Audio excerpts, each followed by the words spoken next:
Hi, I'm Cindy Morales. Welcome back to the Shout My Story podcast, where we share stories of women who choose life in difficult circumstances and the people who help them. If you like our content, please like, subscribe, and share our YouTube channel. You can also listen on Spotify and the Apple Podcast and iHeartRadio. My guest today is Kristi Kollar.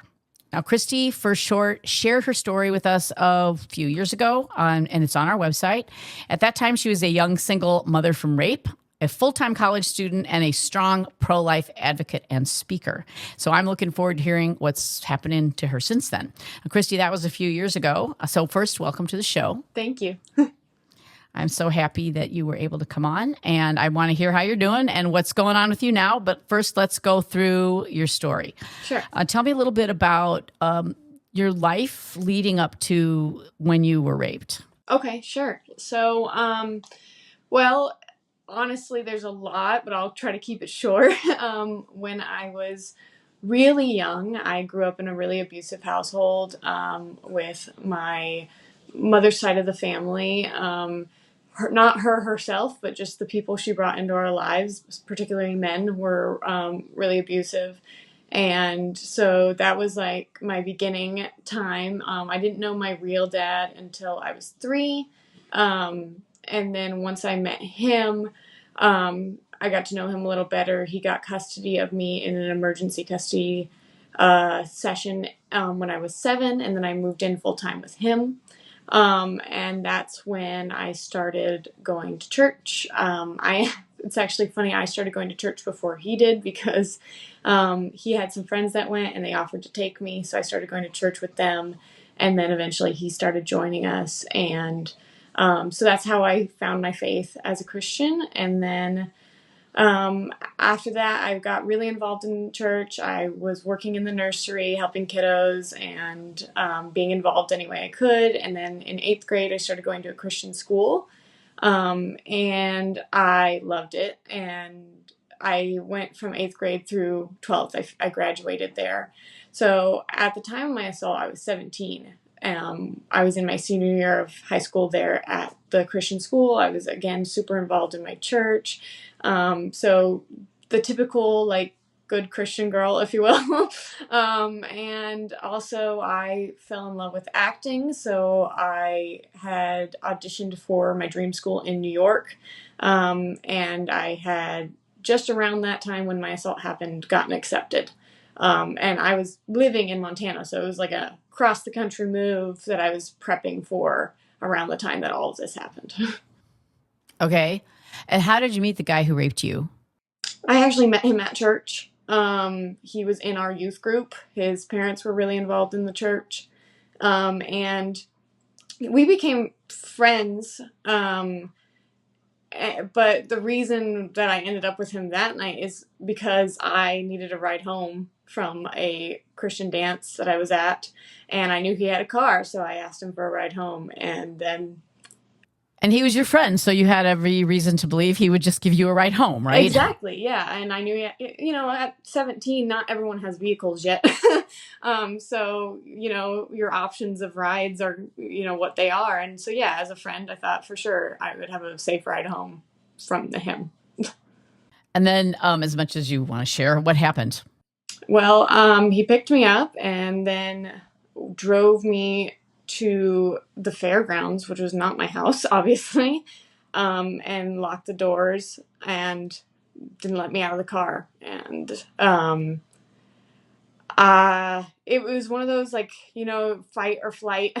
For me, it's freeze. I just froze. And I told him no, but again, I froze. I didn't know how to fight him off. I didn't know what was happening at first. Honestly, I didn't even know what was happening until probably an hour after I got home and thought about it. Like, I didn't really process it. So, yeah. Then afterwards, he brought me home, dropped me off. And at that time, my dad was actually out of the country because my grandpa lived in Germany and had an accident. So my dad had flown out to be with him. So I was staying by myself at the time. So I didn't have anyone to talk to. I just basically got in my house, sat alone, and processed. And you're only 17. So this is not something you've been given tools to deal with. No. It didn't occur to you to like call the cops or call a girlfriend or anything? No. Like I said, I didn't even think about it until like after what had actually happened. I guess like my brain didn't know how to process it, so it just shut down. And also there was immediately other feelings too of like, well, they're going to blame me for getting in his car, or, you know, anything like that. Like I didn't know how to deal with any of that, because I also didn't know, you know, how do you prove something like that when no one's there? You know what I mean? None of that had processed. I didn't know that you could probably get like tests done to see the DNA and all. None of that was any knowledge that I had. So I was just like, I don't know what to do anyway. This is just a question that's popping into my head. You're at a Christian school. Did they give you any kind of sex ed, no. or nothing? So nobody ever talked about rape or no, nothing. Wait, did you get the chastity talk? Not really, no. They just ignored the subject altogether? Yeah, pretty much. I mean, I think the thing with Christian schools and with churches alike is sometimes they're just so afraid to talk to youth about those kind of things because they're afraid of like them doing bad things, that they just avoid it, which ends up causing more trouble because, like I said, I had no idea I couldn't process it. I had no idea what any of that was. I mean, I knew what sex was. Like, I knew what it was, but I didn't know anything other than that, really. Like, yeah, right. The basics, the very basics. So when did you find out you were pregnant? And, how long was your dad gone? He came back and... Yeah, he was actually gone for a while. I can't remember exactly how long, but it was during, like, now, actually. It was, like, November, December. He was at least gone through New Year's because I ended up flying to Germany to be with them for New Year's. So it was, and I think maybe I might have gone down even for Christmas. I can't remember fully, but like I went and spent the holidays there because they couldn't come back yet. So he was gone for at least a month before I flew out there. And we also weren't in our own house. I just feel like there's so many layers. Our house had burned down right before all this had happened, before he had flown to Germany and all that. So we were staying at a friend's condo that they had. So we didn't have our own place. And basically, like, we were staying there temporarily because they were going to need it for the holidays. So we were trying to find a house while we were in Germany, and it was just like, so it was a lot going on, which is part of why I didn't say anything at first. But when I found out I was pregnant was a couple weeks after the assault. I was supposed to have my period and I didn't, so I just thought maybe. And I also didn't know who to talk to at that time because if I was going to tell anyone first, I wanted it to be my dad. But he was gone, and he was also stressed about everything going on with the house and with, you know, my grandpa and all that. So I didn't know how to broach it. So I called the person who assaulted me again, and I was like, I need you to bring me a pregnancy test because I think you got me pregnant. And he basically came and dropped it off at the doorstep. I didn't see him. He just left it there. And I took the test, and it came back positive. And so then I knew, but again, I didn't know how to tell anybody because I wanted to tell my dad first, and he was gone, and I was worried about stress on him. So I just like kept it to myself. Were you worried about judgment in the community too? Because I'm imagining this is a close-knit Christian community, school, church. Yeah, I guess it's weird because in a way, yeah, I guess that always crosses people's minds, I think. Like, what are people going to think? But at the same time, I felt very secure in my church and in my school. So I didn't really know if there would be judgment because it also wasn't something I did. I didn't just go out and, you know, fool around. But I think the biggest level of it was, yeah, there's some sort of stigma, even with rape, that like, oh, you did something bad, which is... Well, and people aren't going to know that you were raped. They're just going to see that you're pregnant and you're 17. Exactly. They're going to draw their own conclusions, and that won't be the one that they draw right away. Exactly, yeah. And so, the other thing was that his family went to the church too, so it would be a who do they believe story too, you know? So you just kept this pregnancy to yourself, and when your dad came back, you didn't tell him. Oh, I wanted to ask you, did you think about getting an abortion? So at that point, I knew abortion was wrong already. I had done pro-life essay contests. I had done research on it. Like I fully believed that abortion was wrong, but that was all self-taught. Like I had learned that all myself. Again, it wasn't talked about in school or church or anything like that. So I did, out of curiosity, just be like, maybe I'm wrong. Maybe I should look into it because I have this whole thing going, with school and all that. And it was like a 1 second thought. And then I was like, no, I know that's not right. So it crossed my mind. It flashed there. But I immediately was like, I knew enough at that point from my research that was not something I could ever do. I'm happy to hear that, but I think that's unusual too, because first of all, rape is one of those things where people they separate, they compartmentalize. Well, that's an exception, right? And secondly, you're right at that age where you would have been encouraged if you had gone to anyone for advice. Oh yeah, they probably would have said, "Well, my goodness, you're young, you're going to go to college, you're going to ruin your life if you have a baby. You've got to get an abortion." Yes. And it's early on. Go get. So I commend you. Thank for you. choosing life. I do. But this had to be kind of a scary time. What were you feeling? What were you feeling? I was terrified. The minute I took a pregnancy test and found that I was pregnant, I started sobbing. I was so scared. And yeah, it did feel like, not that any time for an assault is good, but it did feel like the worst timing possible because I was about to go to college. I was about to finish high school. I had all this going for me. And so immediately I was like, that's gone, which ended up not being the case. But at that point, it felt very much like that's all over. And with the stress of everything going on in our lives, with the house, with my grandpa, and my dad was also going through health stuff too. So with all that, it was just like, this is the worst possible time to be like, hey, by the way, I'm also pregnant. And how did your faith, you have a strong faith in our Lord? Yeah. Did that help you, or were you like, God, why, oh Lord, have you abandoned me? Where were you with God? I never questioned it at that point. At the point before I had told anyone, I was just like, Jesus gave me this, like this is a gift. And it was hard to see it that way right away because I was scared, but I knew cognitively that was true, if that makes sense. And so I don't think I ever felt abandoned or anything. It was more or less just scared and like, I don't know what to do. I could use some guidance, And how long did you keep this to yourself then? All by yourself, 17, scared. I can imagine this was traumatic and emotionally. And plus you're dealing with the rape. Yes. I actually didn't tell anyone until I was 7 months. And the reason I kept it so long is because like I said, all the stuff that had happened leading up to the assault was so stressful, and my dad was going through medical things as well.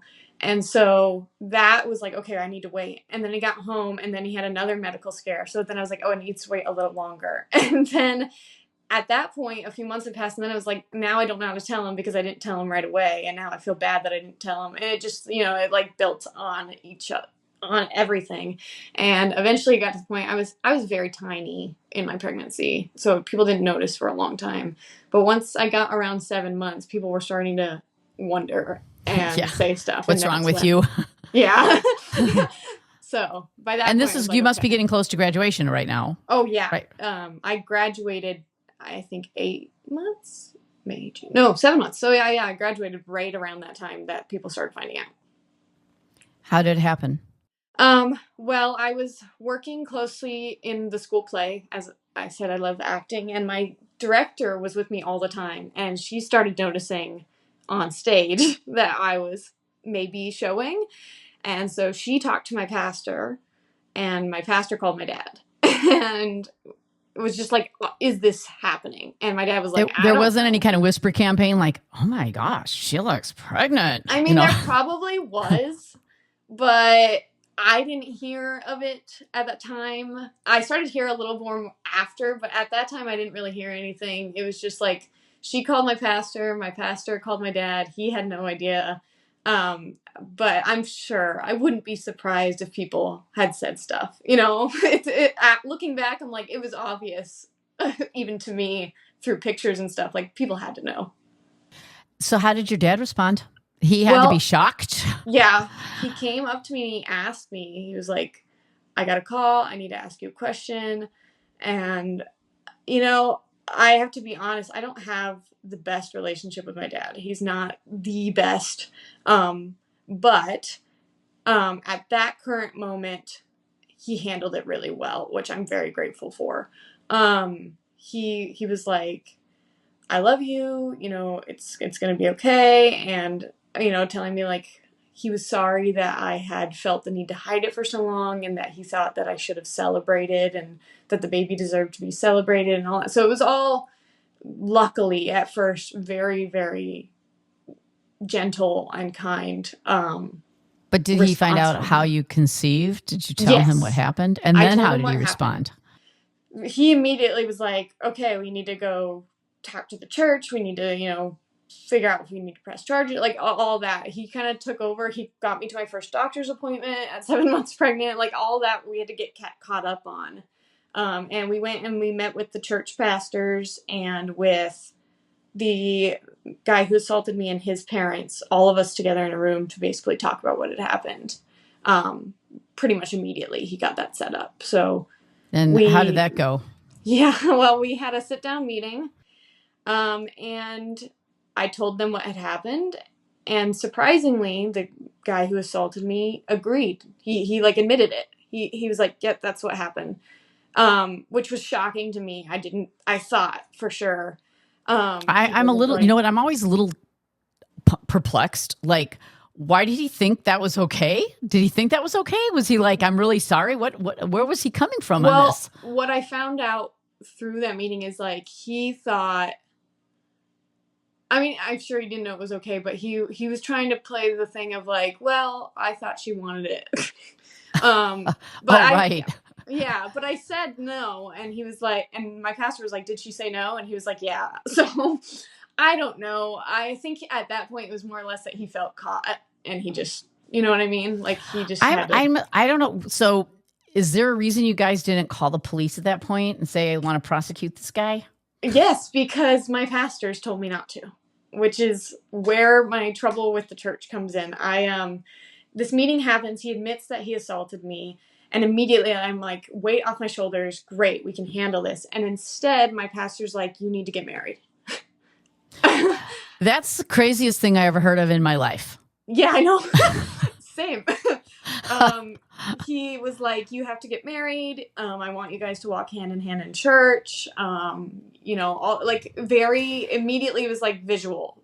What's the point of that? Didn't he understand that rape isn't consensual? There's no love. There's no covenant. There's nothing what a marriage is. I don't get where that pastor's coming from at all. I don't either. Honestly, I still struggle with this to this day because church was my safe place, right? Like it was my sanctuary. And when I went to them in a time of trouble, I got this instead.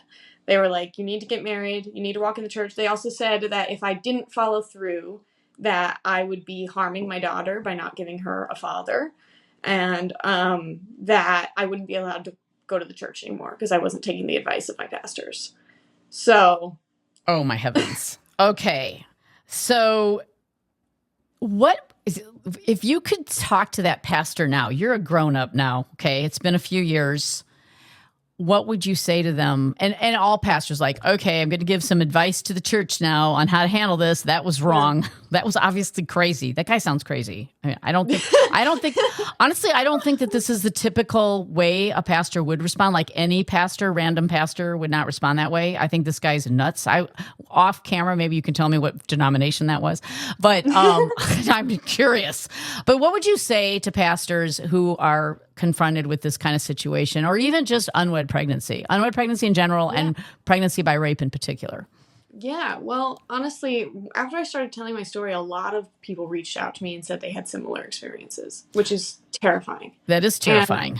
And I was like, I started thinking about what would I say to church? And the first thing I would say is, one, you need to start teaching about pro-life. Like, I think a lot of churches are pro-life, obviously, but they don't talk about it. I never once heard a sermon on pro-life, like on, any of that, on abortion, anything. I mean, they'd be like, yeah, you're knit together in God's womb and all that, but that would be just it. They'd brush over it. So that would be my first thing. It's like, you need to equip your people to know that life is sacred from the beginning. Also, you need to talk about the exceptions, as you call them, because like, yeah, people get raped. Like it happens, unfortunately. And unfortunately, it happens a lot in church, which I've learned, which is terrifying. And you need to equip people, I think, for that. But aside from teaching about it, my biggest thing is like, even if it was not rape, even if it was consensual and these people sinned, life is being brought into the earth and God ordained that. So it needs to be sacred. It needs to be celebrated. It needs to be cherished instead of shamed. Whether it was consensual or not, that's a big thing. Like, this life was created by God. It was not an accident, and it needs to be treated that way. And then as far as rape specifically, I think there's such a stigma around it, not only with church, but just in general. And like, that stigma needs to be broken. And if it's going to be broken, it has to be broken in the church first. They need to, because sexual sin is so not talked about. It's so like taboo that instead of teaching on it, they just shun it immediately. And I'm like, these people, Jesus sat with sinners. Like, these people are coming at you in their most desperate time of need when they have been broken and violated. And instead of giving them the love of Jesus, you are treating them like they are, the sinners and they need to go, to keep your church shiny and clean. And that's not how Jesus would not do that. Yeah. Jesus would have sat with them. That would be a big thing I'd talk about. So when you left Montana, right? Yeah, you're gone. I okay. did. Have you had any contact with that church since then, or is that just not? That's the old part of your life. No, I wonder, because I think they should be held to account. Yeah, I was not welcome there anymore, so I left. And I did, when I started telling my story, I did receive a call from the pastor, and I didn't answer it. But I know it was probably somewhat along the line. He left me a voicemail, and it was somewhat along the lines of like, "Why are you telling people this?" So I just left it alone. I was like, "Well, you're not saying, you're not identifying him. You're not saying who he is. No, absolutely not. Yeah, but he should feel very convicted." Okay. Yeah. So for the church, you say this. Now, what about people there are people who make exceptions for rape because they feel like you should not be required to carry the rapist's baby. Right. And you see this a lot, like on Twitter, on X. Yeah.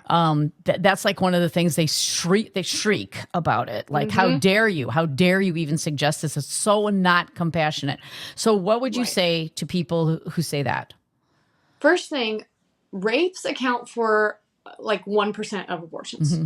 But that ends up being a lot. That's like 27,000 or something rapes a year. Pregnancies resulting from rape. So it's not people say 1%, but it's not an insignificant amount. Absolutely. Yeah, absolutely. I agree. It's more or less that you can't excuse abortion as a whole because of that percentage, first of all. But aside from that, a big thing is like, if you want to punish someone for a rape, punish the rapist, not the innocent child. But what about women who say? What about women who say, "I can't imagine"? Now these are theoretical. These are women who are speaking from the theoretical perspective. They haven't actually gone through it, but they're like, "I could never have my rapist baby." What would you say to them to help encourage them to choose life? It's yours. That's what I'd say. It's not your rapist baby. They don't have any right to that baby. They didn't perform that act with love. They didn't create that baby out of love. God created that baby. And it's your baby because you're the one being the mom to it. And when I look at my daughter, I don't see my rapist. I never have, and I never will. I see a beautiful girl who's like the light of my life. I don't ever see how she came about. That never crosses my mind. I actually want to fast forward. Well, you can tell me, like, so what happened? I just want to know what happened. Like, give me a update on your life. Like, where are you now? How did you get there? What's happened in the last 6 years? Yeah, well, after all the mess happened with the church, I did go and try to press charges. Good job. But at that point, it had been so long. I was almost, giving birth. It had been so long. There was no physical evidence. I told my story, but there was no witnesses. Right. If you had outcry, if you had told like one girlfriend, it would have been enough for them to. But it's just your word against his at this point. Yes, but the pastors could have done something because they had a confession. And I told them that, the detective went and tried to talk with the pastors, and they wouldn't answer her questions. They refused. So that ended up not coming. Nothing came of that. But I did make sure that he didn't have any rights to my daughter. So How did you do that's that? all How did you do good. that? Because actually there's even been like Law and Order SVUs on Yeah. rapists' fathers trying to get custody, and like they go to court and like they get custody. And there have been Yes. laws. I think there have been people who've trying to pass laws throughout the country that cannot happen, but it actually is a thing. So how did you do that? Right. Well, first of all, I was not even going to mess with it, honestly, but then his parents, so the technical biological grandparents of my daughter at that time, tried to get custody because they didn't want me to take her to New York. They didn't want me to move. And so they tried to say that I was an unfit mom and like all this stuff. So they tried to get custody, which opened up the case. They sound like a peachy keen family, I have to say. Yeah, well, basically, I was like, obviously now I have to fight it. If you don't answer an appeal, or if you don't answer a claim like that, it just happens. So we had to file, our stuff. We had to go to a lawyer. I told my story to a lawyer, and basically they were like, "There's no way that this will hold up in court. You're just going to waste a bunch of money, blah, blah." So their lawyer advised them to drop it and sign over rights so that there was no more rights on it. And so they did. So it was actually luckily fairly simple because the lawyers handled it really well. And they basically were like, "You have no chance of winning this. You're just going to cause a lot of trouble." So they just signed away their rights, and then that was not an issue anymore. And he's not on the birth certificate or anything. Okay, and then so you got to go to your dream school? Did you get to go to your dream school in New York? Yes. How did that work being a single mom and a freshman in college and a kid? You're 18 now, right? Or something like that. Yeah, at that time I was 18 when I gave birth, and I gave birth to her at the end of July, and I moved at the end of September. So she was still very little.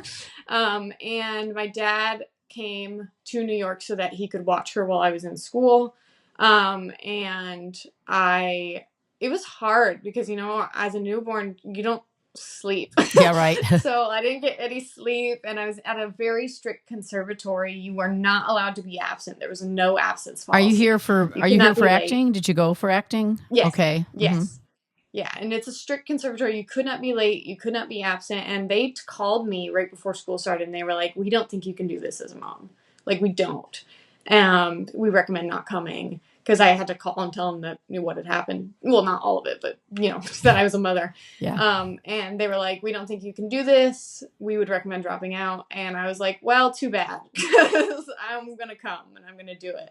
And I did. And I graduated in 2020 online because of COVID. Yeah. And then I went back to school for a couple years after that. Well, for a year after that. I mean, a couple years later.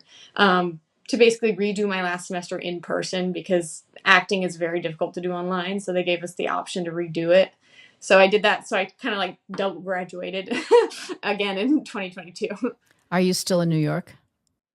I'm not right now. I'm in Vermont, actually. I moved up here to be close to my new boyfriend. And I'm looking at moving probably upstate New York near here so that I'll still be in New York, but not in the city. I didn't want to raise my kiddo in the city, but I still want to be able to, travel so I can act when Are you acting, or are you just full-time momming, or what are you doing? A bit of both. I'm stay-at-home mom. I homeschool, all that stuff.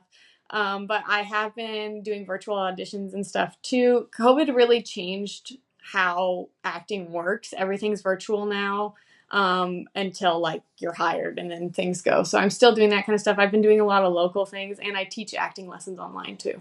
Excellent. Okay, just got a couple more minutes, so I just want you to give some advice. Oh, by the way, I want to ask one more thing. Are you still a pro-life advocate? Are you giving talks? Oh, yeah. Oh, you are? Okay, Absolutely. Great.